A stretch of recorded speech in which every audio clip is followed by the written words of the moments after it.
so How you we're doing? good. She'll actually have. Good. If she's here, this will be 100%, Yeah. right? Yeah. This is our planning commission, correct, with Jennifer? Okay. First night I think we have a meeting because I didn't get a phone call from Andrew today. They missed the Wally too, first time in a while, huh? I did try to email Andrew so we didn't have to put the energy into calling me. Well, that's what But I did like your philosophy, just assume Gina will be there unless she tells you otherwise. Oh, there she is. Yeah, it's usually when I start hearing from one or two people that Then you get nervous. responsibilities in G-Nan's top 5. So if she's made a commitment, she'll be there. It's in fact my number 1. Oh. It's a dangerous strength. Other people enjoy it. Huh? No, I'm just on a ton of steroids right now. So I have no immune system, so it's mostly for me. That's a great time to not have an immune system. I wasn't here last week. I have horrible asthma, and I was very, very not well, and didn't want to sit here and cough on you guys. That's nice. I was wheezy. Jennifer, stay between us. He's like, can we do this whole social distancing thing again, please? Andrew, we good to go? Okay. I'd like to call the meeting to order. And we'll start with the Pledge of Allegiance. Want to stand? I pledge allegiance to the flag of the United States of America and to the republic for which it stands, one nation, under God, indivisible, with liberty and justice for all. Okay. I'd like to start by welcoming everyone here tonight. Thanks for coming out. And we'll explain the agenda to you just a little bit. First thing that we'll start with is public comments. And these public comments will be associated with other issues other than the public hearing that we're going to have, which, as you can see, is point 4, 5, and 6. So is there anyone here wishing to speak in the public comments section? Seeing no one, I'll go ahead and close that.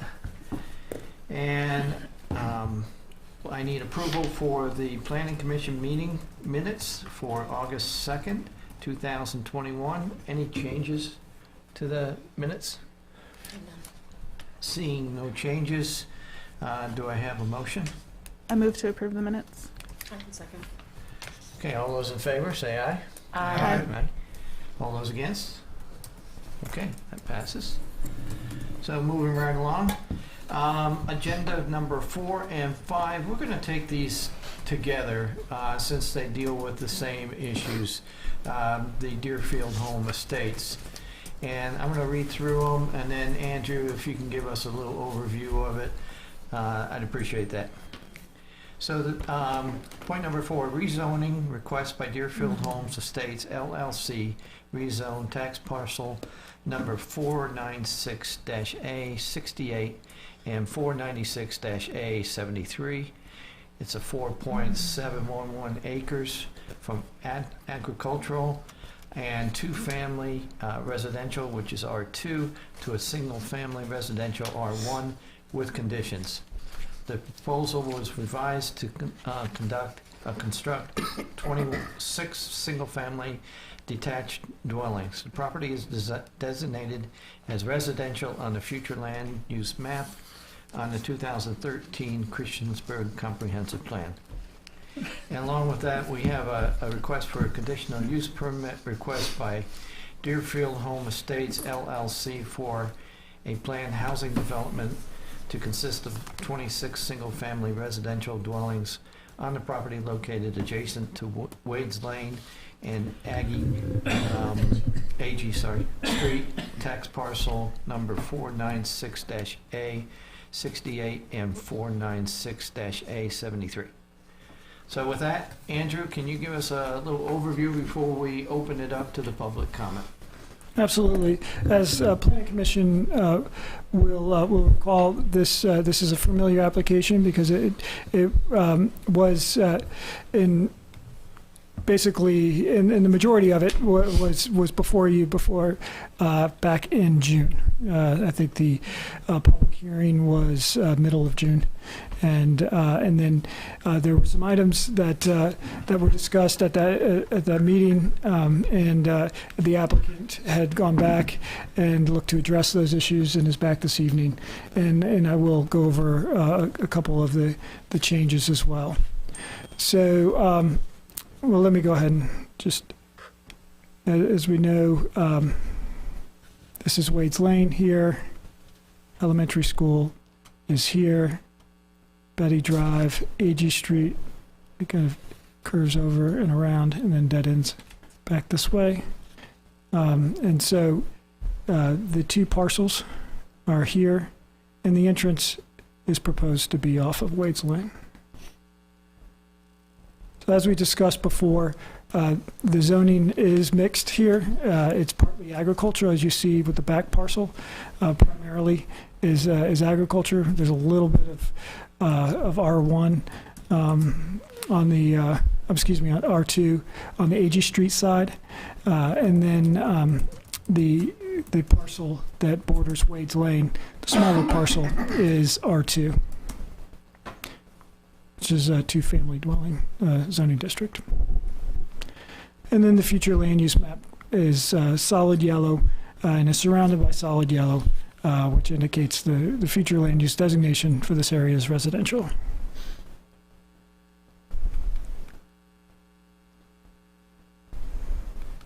Do you want to go over the changes to Sure. What was revised from the last? Sure. That'd be good. proposal? Absolutely. So let me pull up the map here. Maybe easier if I do it over here. Just get your steps in. That's right. Back and forth. Five.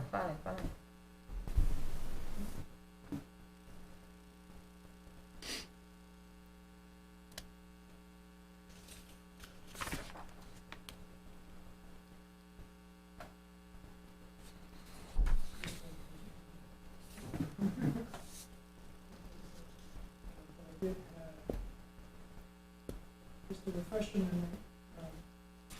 This is what was proposed before. You had the road that was proposed to be on the far left-hand side of the parcel on Wade's Lane, and then have 4 lots along Wade's Lane, and then a road going straight back that could then be extended back here, and then 2 cul-de-sacs.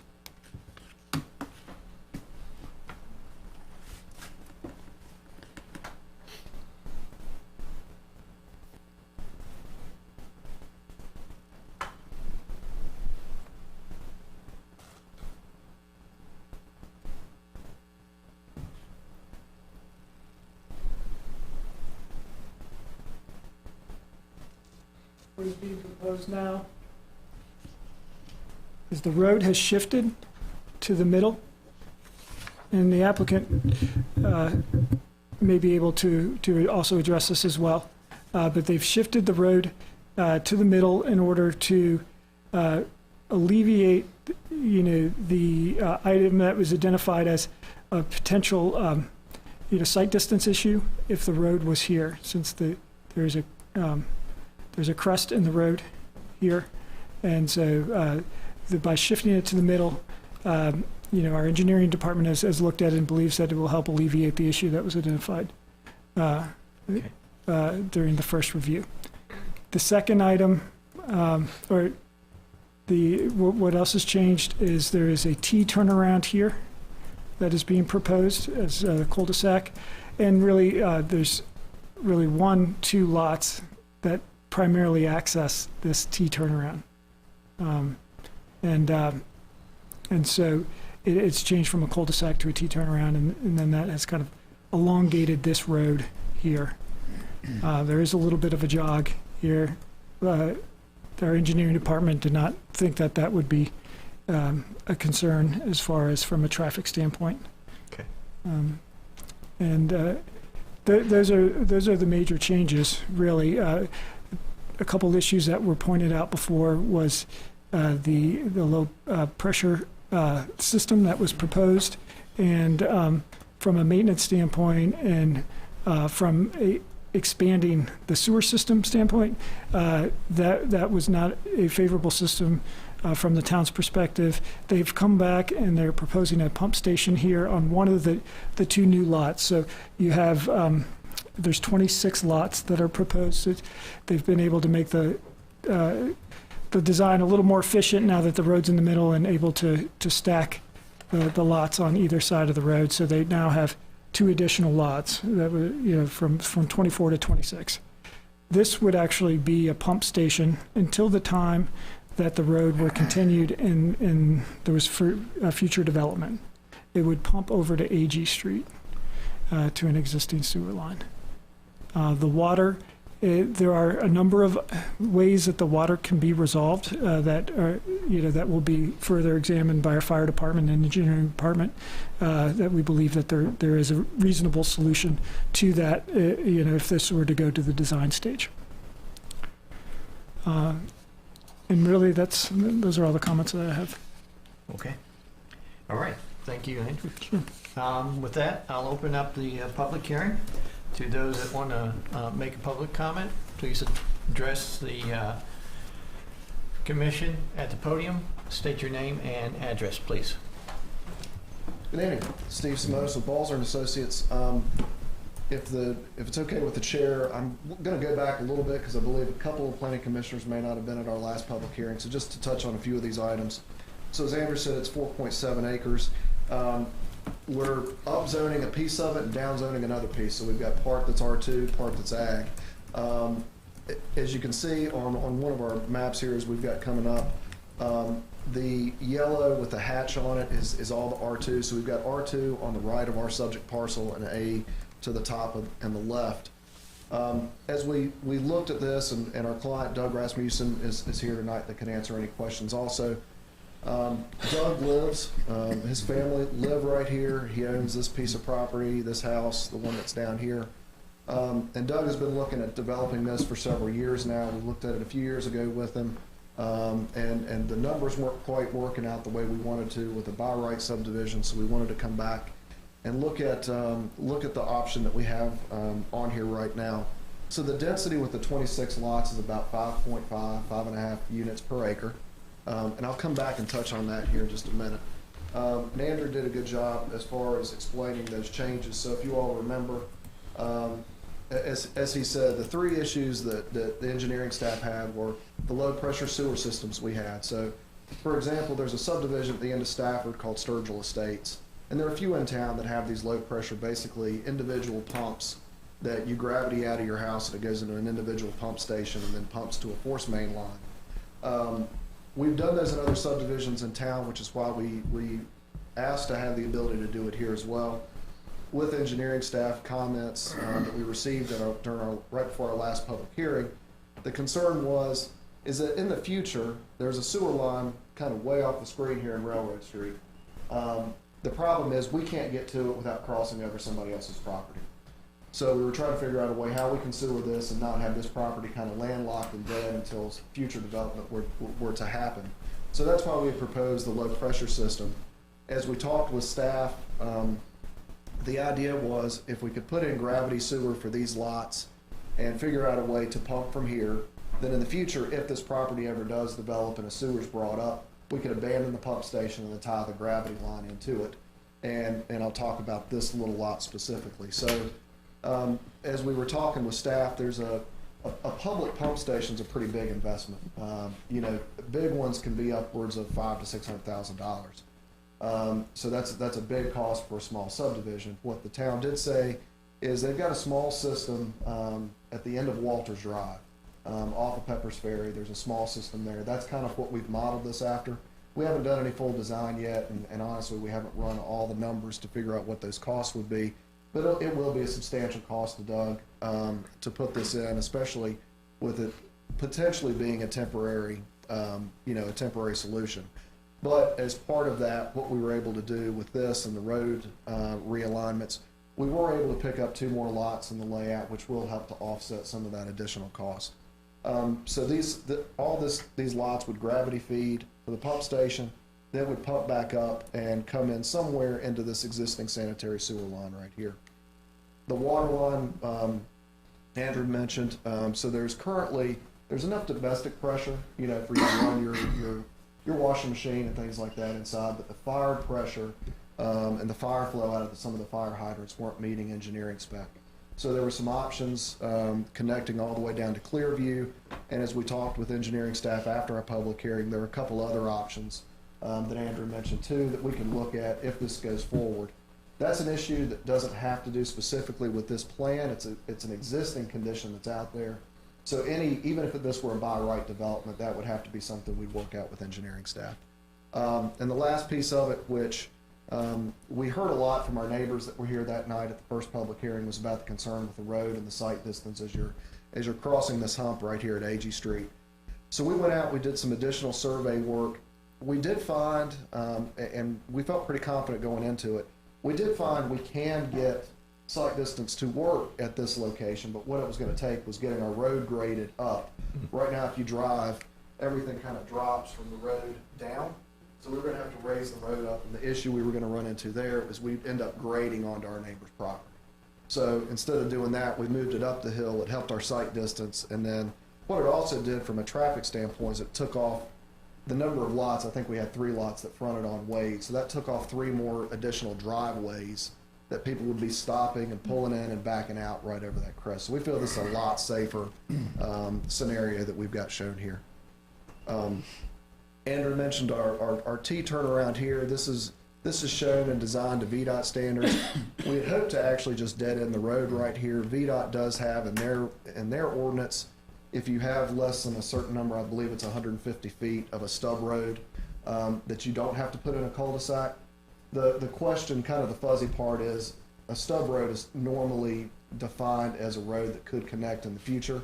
And because we've got other property owners here, I mean, it'd be great if this road could extend out to AG Street in the future and make that loop and have another cross connection here. We couldn't depend on that. We didn't want to go in with that assumption. So we do have a T turnaround, but we wouldn't be putting in a full cul-de-sac like we have on this side.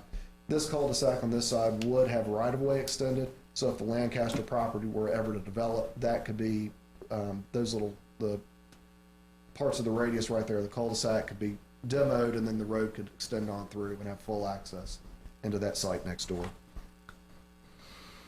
So that's a little bit better picture of it. So you see the T turnaround, the new lot arrangement. So with the water line, we would continue to have a connection out to the 6-inch line in Wade's Lane. We'd loop into the 6-inch line on AG somewhere along this strip. And we're also proposing to go ahead and extend a new 8-inch line to our property line. Now that could be used for a future tie-in depending on what we figure out with engineering staff if the project moves through a site plan. Those were the biggest changes.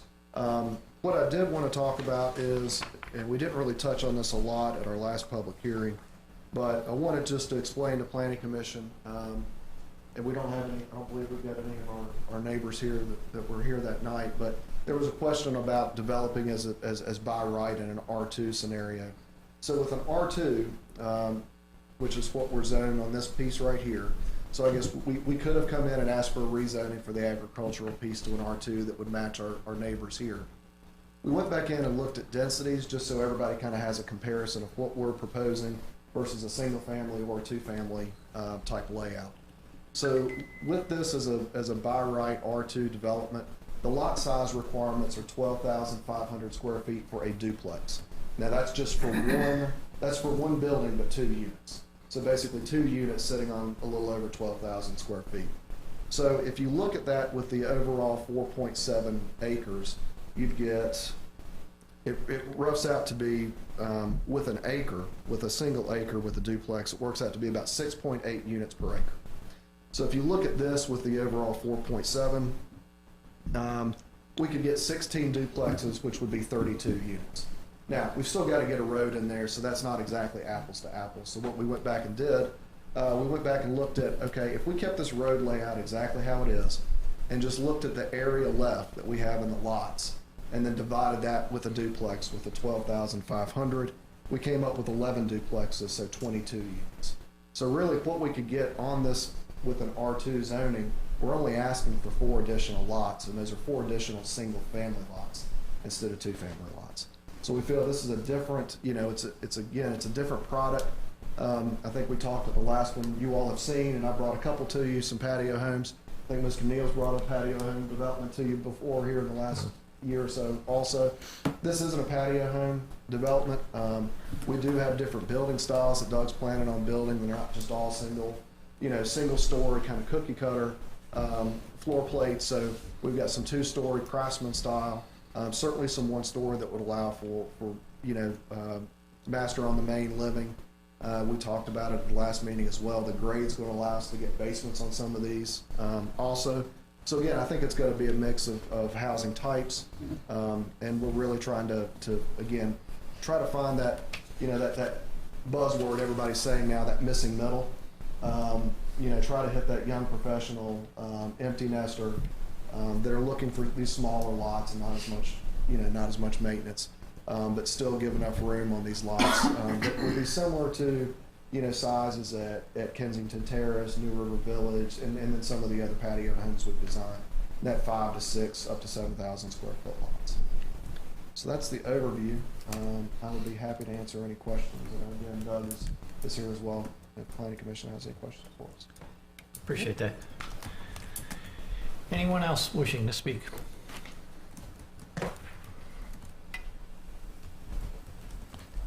Please state your name and your address, please. Ryan Rose, 1375 Montgomery Street. I'm speaking in favor of Deerfield project. I like the style homes that will be going in there be different than what we're seeing in a lot of the other subdivisions. Would help a lot of young professionals, and even like my parents are looking for a home like this to downsize to with a smaller lot. I think it'd be a great asset to our community, and I would really like for you guys to consider moving forward with this project. Thank you, sir. Anyone else wishing to speak?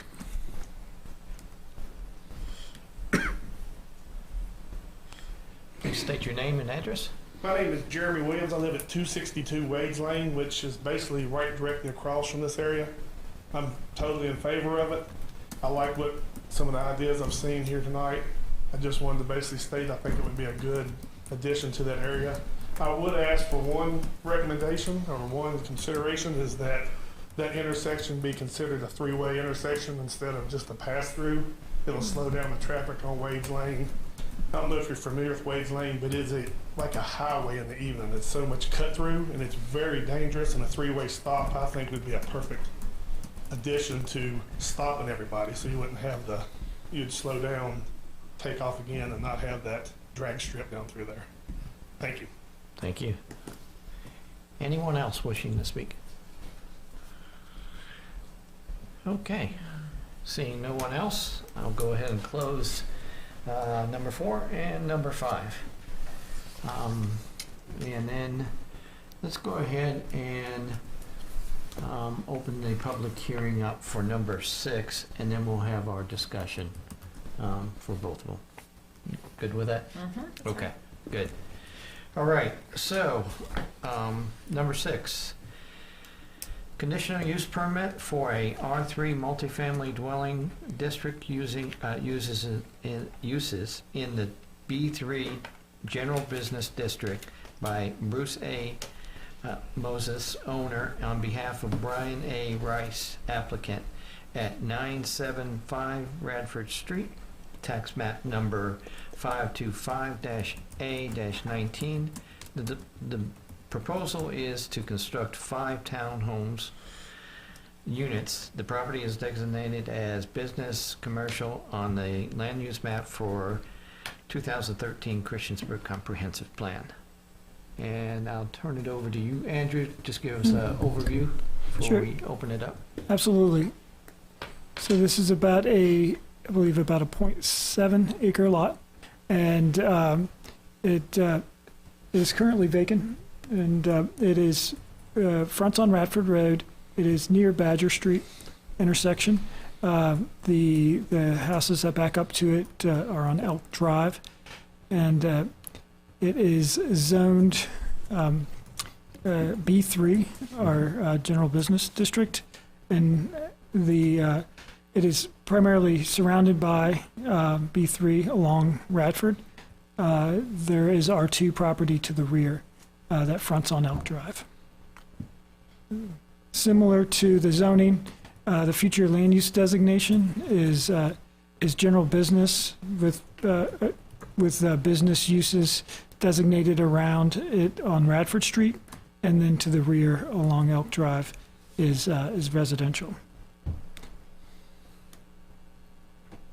There are. This is before you this evening because within the B3 zoning district, residential uses are allowed. It does require a conditional use permit, and if approved, they would have to follow the R3 multifamily district standards, and there's also townhome standards as well. So they are proposing with the density here, which is within the allowable density for residential uses within B3, which is 20 units per acre. They are proposing 5 townhome units. And I know that the applicant, Mr. Rice, is not able to be here this evening. I believe he does have a representative, Mr. Neal, may be here to speak on his behalf. Perfect. All right, thank you, Andrew. So I'll open it up to the public for comments.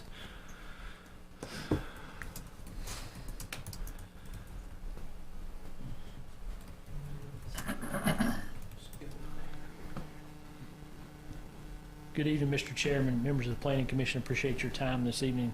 My name is John Neal. I'm an engineer with Gay Neal, 1260 Radford Street, just off the page there, ever so slightly. I do apologize. Brian was out of town this evening. Unfortunately, could not make it, so I'm here to represent him. But I will go back, Andrew. I will go back for just a second, if you don't mind, to your aerial. Yeah, if that's all right.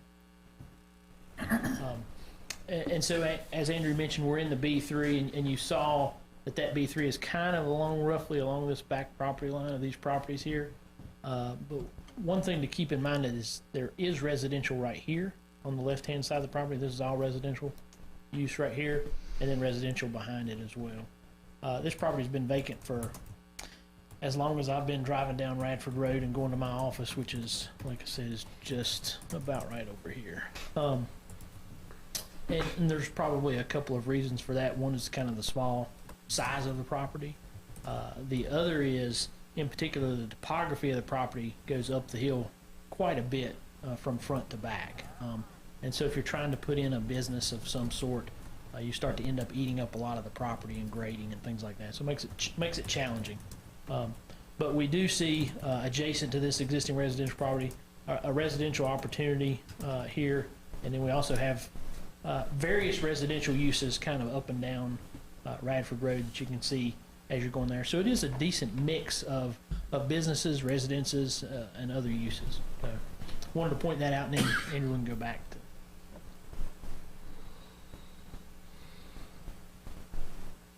And Brian had put this together, but here's a basic layout. Radford Road is here. And you can, yeah, that'd be great. Now Radford Road is here. We moved it down here. We do have a pretty simple single entrance coming into the property, parking. These units would be 3-story with the garage underneath, so they would have garages here, internal, and then 2 stories above that. We have put in the required parking that would be needed. We have quite a bit of green space up here in front where we have stormwater management down at the bottom, like you can see on a lot of other properties along Radford Road. And then, Andrew, if you want to go to I think you can go to the little example house there.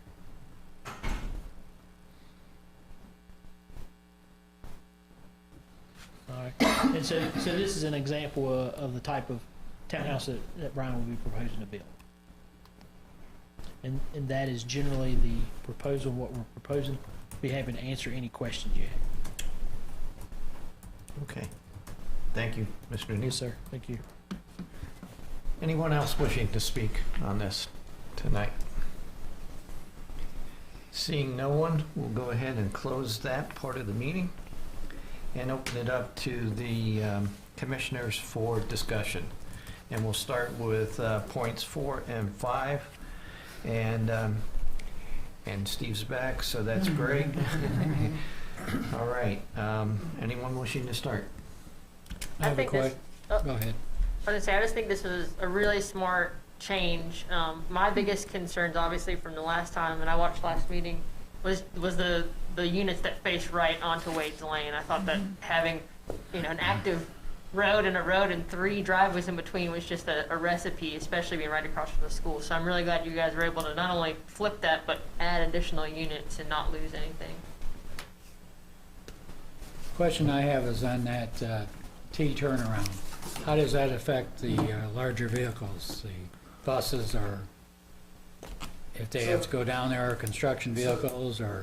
So it would be, it's designed to be got standards, which will allow a truck to get in there, a fire truck to get in, back out, turn around. Our assumption would be, because we've only got 2 lots, and those lots are at a minimum lot width of 50 feet, so you're only talking about 100 to 125 feet maybe from there to the end of the T.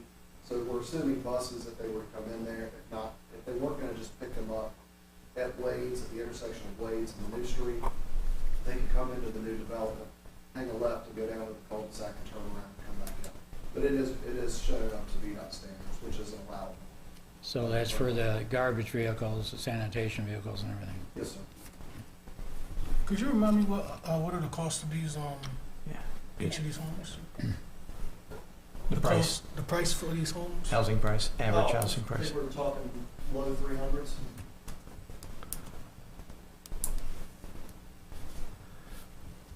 And Steve, I have a question.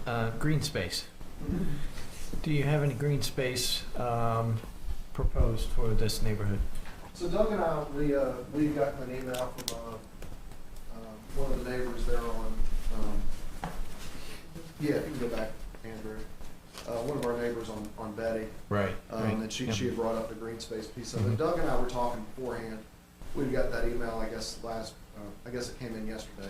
So Doug and I hadn't had a chance to talk. One thing, and I failed to mention this, and I apologize, is that in our application, the way we have this set up for lot number 11 right now, is the pump station lot right now, the lot itself would meet all the minimums for a lot, but it wouldn't be built upon right away. We'd have the pump station there. If the pump station stayed there forever, the lot would never be built on for a home. But if the pump station gets abandoned, we would be able to come back in there and build. So one thing Doug and I were talking about is, our thought is we do have a school with a large public area directly, just right here off the, off the page here, for larger recreation. These homes, and the reason I brought up, some of the other neighborhoods in town, we did go back in and look and, measure backyards, see which lots on an area have a playground and a swing set in the backyard. So all these lots are usable for a family, but for an open space area, a lot of times and we bring it to you guys too, that you'll see in a lot of these, is when we have open space on site, it's usually used for your stormwater management. We've got, because Doug owns the property up above, our stormwater management area is actually going to be off site. So there is technically open space for this, but it's not really usable open space on site. But what we did talk about beforehand, and we'd be happy to put this, if planning commission would like to make this as a condition, or we could put a new proffer in before we get to town council, that we could, on lot number 11, maybe do a little playground area. It's right there at the corner. It would give the residents a place where they'd want to put a little picnic shelter in or something like that that could be there, at least until the time the pump station would ever go away. Is there an HOA? There would be. There will be an HOA, Yes, so ma'am. that's, the fees can cover that, so it doesn't need to be something that Wouldn't be gets sent over to taxpayer, the correct. town. Right, yeah, there'll have to be an HOA for the stormwater management system. Okay. Good question.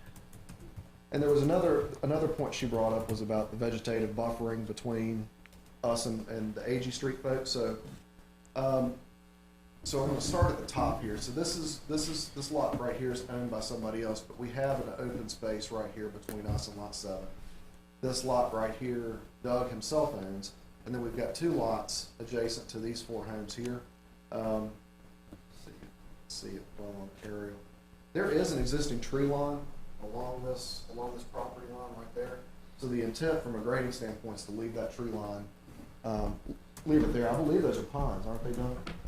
So we've got a natural buffer there too. So that's why we didn't propose anything else on that side. And the other ones, like we talked about, you know, we'll end up having a gap, you know, a buffer gap between, right in this area between our lot here and this home. And again, this is one that Doug owns already.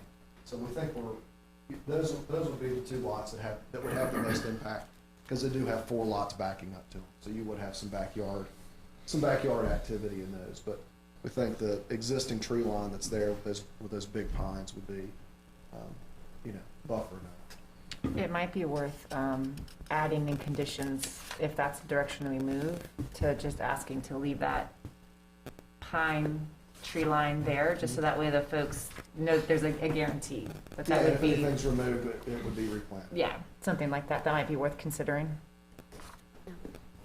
I think so. I do have a question, and this is, I think, a bigger question for the area regarding homes. So I know that we're behind on needing homes. I'm curious, though, we've approved a lot of, like, home development. Mm-hmm. Are y'all seeing a saturation in the near future? Or I know that, like, this one's being built in phases, and so you're seeing, like, people are buying them and then you're building the ones. Do you think that anytime in the near future you'll have more than enough homes, or do you think we're still behind even with everything that's been approved? Every indication we get is we're still way behind, and we're nowhere close to catching up. Wow. I would have to ask. I testify to that too. Only because of the house study that was done Yep. for the whole New River Valley region. And we can't build them fast enough. I'm just curious though too, you know, your price point is 300. One of my questions is going to be the price point. I think a lot of the price points that we've, and this is not specific to yours, but I think we've seen a lot of 300 and up. And I just think about the young professionals I work with. Absolutely no way could have afforded even close to 200. So I'm curious where that 150 price point is in our area, or is it that doesn't exist anymore for That young doesn't. professionals? That- No it one Not can for just buy a not under for single 200. family. If you want to live in a townhouse, Maybe. Which is Sure. so interesting because Right. mine was definitely under 200, the home that I live in. It has changed so much. Yeah. Yeah. I just Yeah. think about that for the folks who live in our communities, you know, who want to buy homes and just can't afford them. I don't know what the solution is. I know that we had Jennifer Wilsey come in and present her study. Right. It's just, there's a gap there somewhere in the middle, and I don't know how to fill in a way that makes folks money and also reaches folks who make income somewhere in the 30,000s, you know, Right. to buy a home. So. Yeah, and I'm not sure Ms. Sowers may know. The one I always end up going back to, I mean, in my opinion, one of the best starter home communities we have, even though there have been some issues over the years, has been New River Village, because those Yeah. prices were so low for people. But they are so high right now. Well, that's what I was They were under 200 for a They're while. over 200. Yeah, They're they used to be 250 under. now. They Yeah. used to be much less.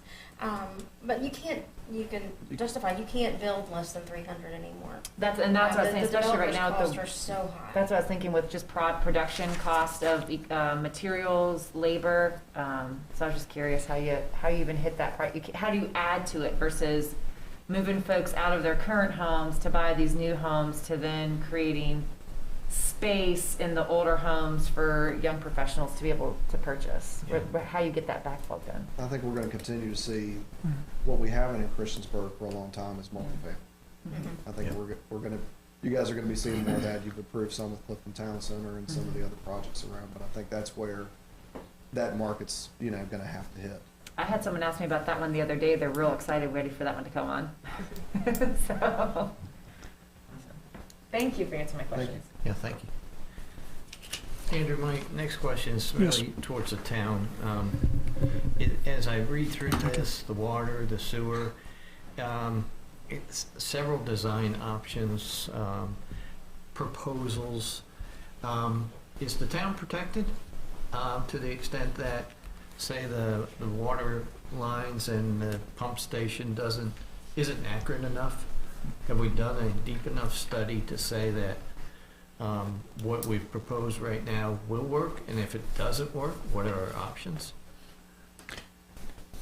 At this stage, it really is a matter of identifying, potential risks, potential issues, with infrastructure, and I do think that that we have identified those and that they've adequately been looked at, and to the satisfaction of our engineering department, to the point where we can move forward to site design. I mean, there may need to be changes of sizes of water pipes, for example, when you get to the design. Yeah, when you get to the design phase, but we really won't know that until it is designed. And so the other question goes back to you, Steve, then. So a bigger water line might be more costly, but the option is, if we have to do it, we have to do it. Yeah, it's either that or you don't build. Yeah. Because as we looked at it, there was an option, to come this direction and connect in Clearview. There might be an option to cut back up this way and get into the high pressure line.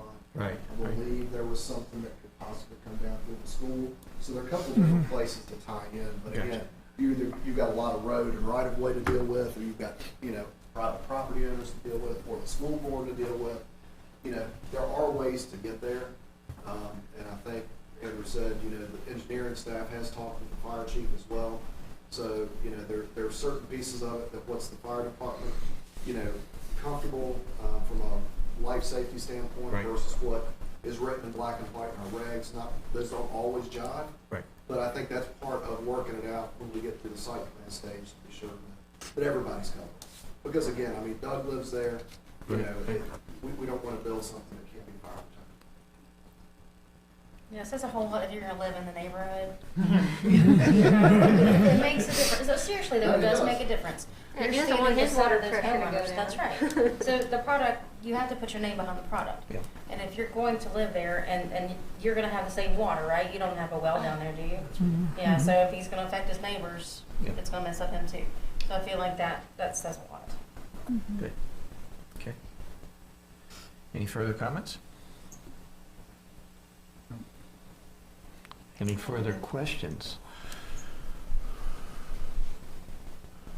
I'll just say I appreciate the updated and the changes. I think there's a lot of thoughtfulness, and so I appreciate the time that was put in and republishing the public hearing.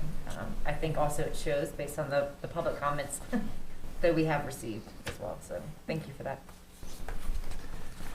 So do we feel confident to, anyone make a motion tonight, or is there any other issues that we want to look at?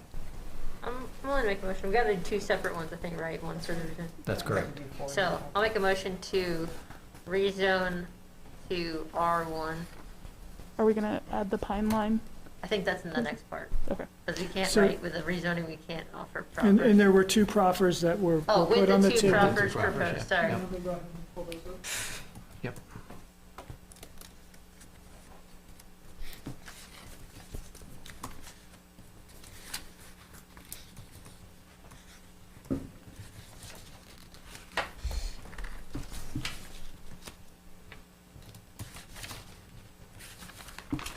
Is that supposed to say June 20th, or is that supposed to say July? Was that the original submission? Let's see. We may not have. That might not be correct. It says July here, Yes. so July it's, 20th. Correct, it should say July. Good catch.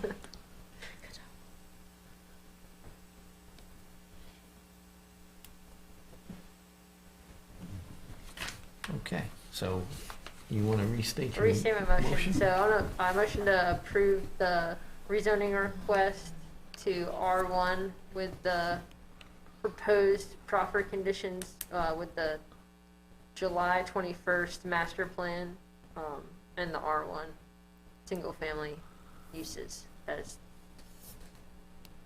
stated. Okay, we have a motion. A second. We have a second. All those in favor, say aye. Aye.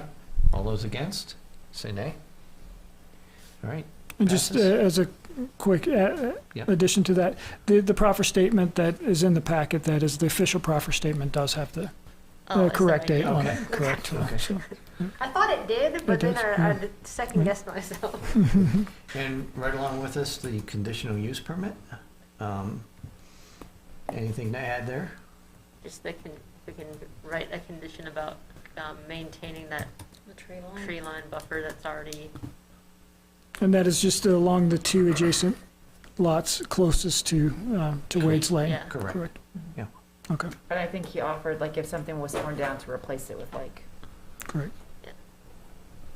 And to maintain, well, I guess the master plan would show the open space adjacent further north on the other side of the Correct. street. Yeah, which doesn't currently have a tree line, just open Correct. space. correct. Okay, Do very we, good. do we need to add anything with lot 11? Or, As far as I'm- having Could be it up to to be you. green space. yeah, I mean, it's gonna be green space until the pump station's abandoned, so I don't really have a problem waiting that. I mean, that's gonna be a while, Yeah. I think. I think so. And I think the thought was it'd be up to the HOA to decide if they wanted to use money or not in Yeah. order to put like a pavilion or playground or something, which, Right. Let the residents decide if that's they what want I'm to saying, spend because the if you money for have them. older couples or people that you may not want to invest in a playground, you might want a pavilion or some sort of outdoor, Fair Right, enough. so great. Yep. Good. All right. Okay. So do I have an official motion? Make a motion to approve item number 5 And with so- the addition of the trees. Do I have a second? I'll second. Okay. All those in favor, say aye. Aye. All those against, say nay. All right, that passes. Congratulations, guys. And just a reminder, it's important to be at the town council meeting. And Andrew, the date on that is? September 14th? September 14th. See, I Oh remember my this time. goodness, are we already that close to September? It's Yeah. crazy, isn't it? Exciting. But that means we will have survived August. And that's what I just tell myself, we survived August. No, well done, guys. Okay, we'll move on to discussions for point number 6 with the 5 town home units. I'll open it up to commissioners. My question was just the price point for the townhomes, maybe I missed that. Are they rentals? Are they, Apologize. I did not say a price point. I don't know that Mr. Bryant oh, okay. process has specifically selected anything like that. It's not that far along. I would venture to guess it's probably under 300. And is looking at selling or renting, that was a good point that Jennifer made. I think he's keeping open the option. Okay, cool. Definitely, they are designed and set up to be subdivided. Okay. But now whether they would actually be sold or not, have to eventually sell or sell a couple of them, or rent a couple of them. I think that's trying to keep that option open. That makes sense. And that, forgive me, because I don't remember off the top of my head, is there a sidewalk in front of there? Well, so with this B3 zoning as it is, we would be required to put the sidewalk in the site. Because I know we're trying to get them to go down through Bradford Road, but I couldn't, in my mind, I can't remember really where they're at. There's not a piece of sidewalk in front of this property right now. Okay. Right. Because of the B3 zoning and the CP will require it. And I did have a little language in the staff report about that simply because there is R3 standards, which is somewhat silent as far as if sidewalk is required along in front of a townhome development. And so if the planning commission would like to recommend, that sidewalk be put in, then that would just, make it clear that yes, there'd be sidewalk. But again, Mr. Neal is correct. The B3 is very clear that sidewalk is required, and it is along a major corridor within town, and Sure. and there is portions of sidewalk that this developer has actually built very close by Right. here So I would before. like to ensure that is there, Yeah. because I know the town can't afford, and it doesn't fit a lot of our grants to put sidewalks down through there, Yeah. but people walk through them Yeah. more than Yeah. we probably realize. Right. And so I would like to ensure that we continue to work to getting those sidewalks connected. Very good. No, I really like the design too. I think that's going to benefit Christiansburg. Absolutely. And I've spoken with Brian specifically about sidewalk. Yeah. Very good. I don't have any questions other than that. My only thing is that I take a lot of issue with Roanoke Street and Radford Road specifically because of how they're zoned. and that there is unfortunate historical precedent of putting homes so close to businesses, and then we have issues where a business wants to move in and it's a very reasonable use, but they're too close to families, and where are we headed as a town in terms of creating those buffers and maintaining those buffers between residential and commercial areas? And I know that Radford Road is unique because it does have some homes, but is this the right place to put more homes, especially at that density? I don't know. I think, John, you mentioned next door is residential, and in the back is all residential. And there's some scattered throughout Radford Road are residences, for sure. Just like But that's a great. But I'm just saying, it's just those two roads are have very mixed uses. Yeah. But it puts us in a sticky situation. What if next door that a business decides that they want to be, some kind of very loud use, and they come back to us and it's the same thing, it's a conditional use permit because of the type of thing it is, and then we're deciding whether or not a business that, in my opinion, should be totally fine to do something is going to impact people, that maybe that's not the right spot to put a home. Yeah. That, and I think you mentioned it, the lot is not really conducive to a small business going in there, because you can't build a large business there. So the person that would want to build a small business, it's just not going to be economically feasible to set that business in there the way it should be. Mm-hmm. It's not large enough to do that, and the way the slope of it. The slope of it, yeah. Mm-hmm.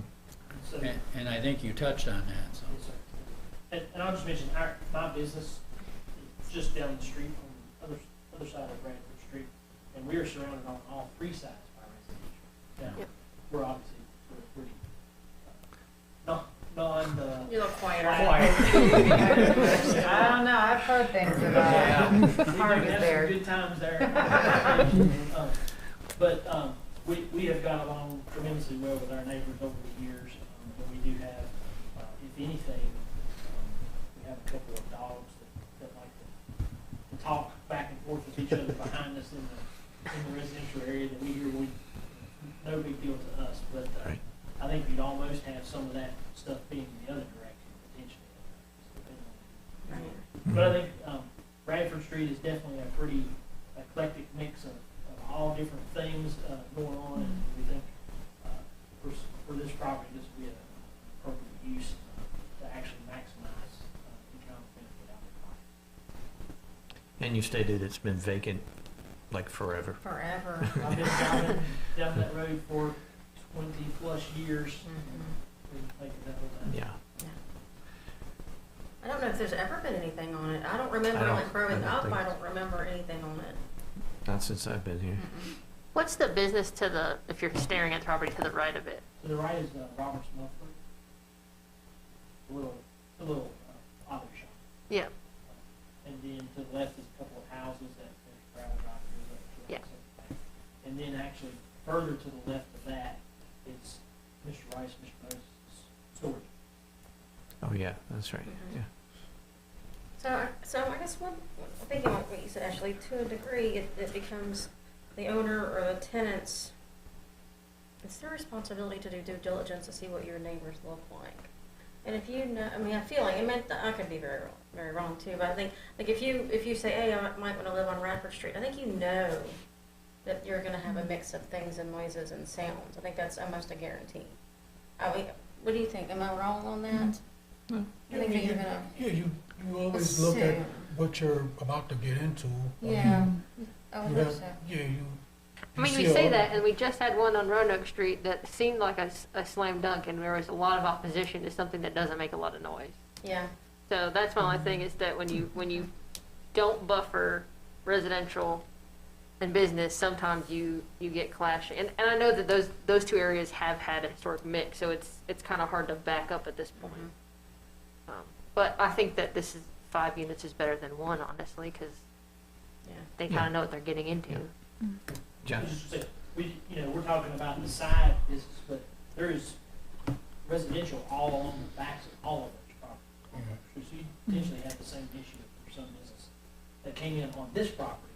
The folks on Oak Drive might be complaining regardless. Yeah. And I think that's what we saw before was, it was the people, the residential in the back. Now, there was the one that Yes. was across, but it was the people behind who were in the residential area behind the business that were having the questions, which is the exact same case here. I mean, anytime you have those streets, you usually have the business on the front and the residential in the back. And so anytime someone lives that close, but you're right, that is a choice. When I bought my house, I knew the homes that were around it and decided if that was the type of neighborhood I wanted to live in and potential detractors or attributes to my house. I think we would probably get into the more challenging areas is when a neighborhood sits by themselves next to agricultural land for a long period of time, and then you come in and develop, and then it's you're taking away my view. So I think those are probably more controversial than the ones where they borderline business and residential, because you do kind of see it going in that there's going to be some noise. How can we manage it? But it's when people have the free land they don't like when it goes away. I mean, Bradford Street is pretty straightforward. When you drive down it, I mean, you see what's there, and you know what you're getting into. If you don't mind that, and more power to you. I mean, it's. I had to lay low for a little while when I took away the pumpkin patch out on Cambridge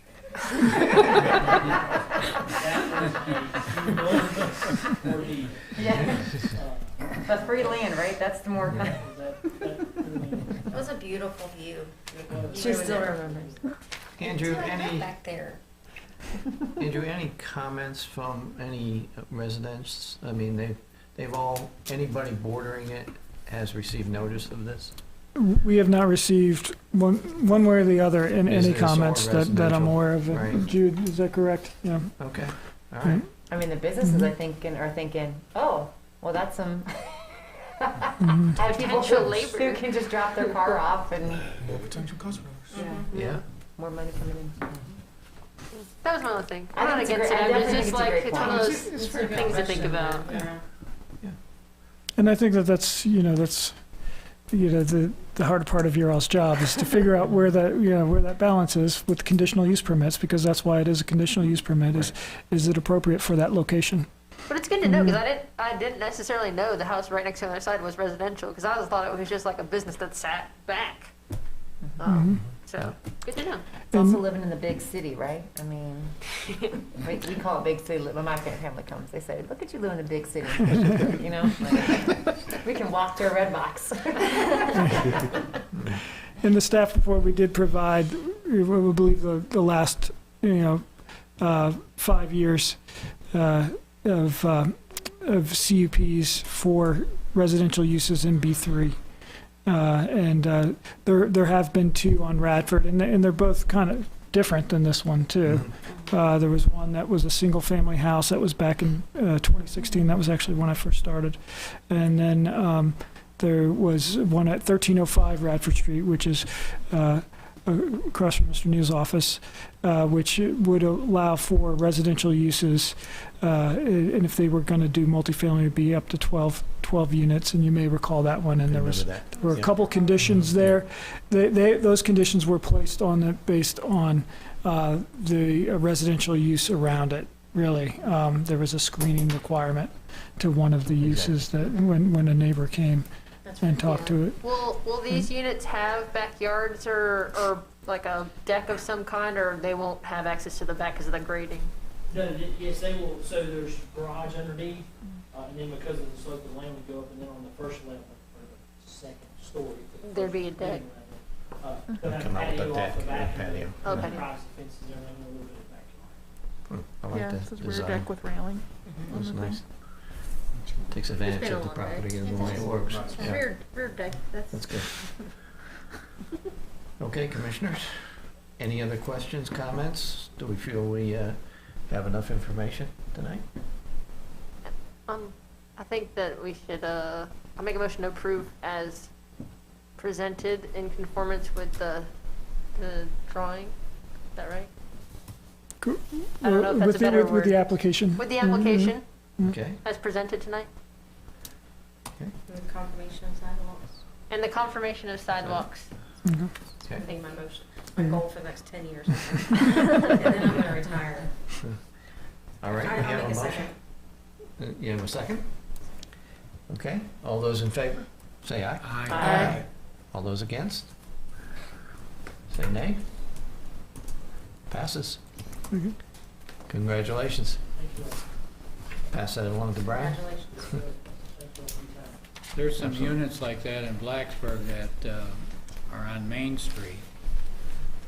And I can't remember the side street that's close to it, but there's a bank or something on one side and a business on the other, and they have the same type of units there. So they actually look pretty decent. It was pretty common where I lived at in southern Maryland. You've seen a lot of that type of Yeah. houses in the middle of businesses. So. All right, guys. Moving on to other business. Andrew? I do not have anything for the commission this evening. Ashley, you always have I have something. something. I just wanted to let the commission know, I don't think I had brought it up previously, but we, the Bikeway Walkway Committee is collecting Thank you, Ashley. funds for Will Drake Memorial.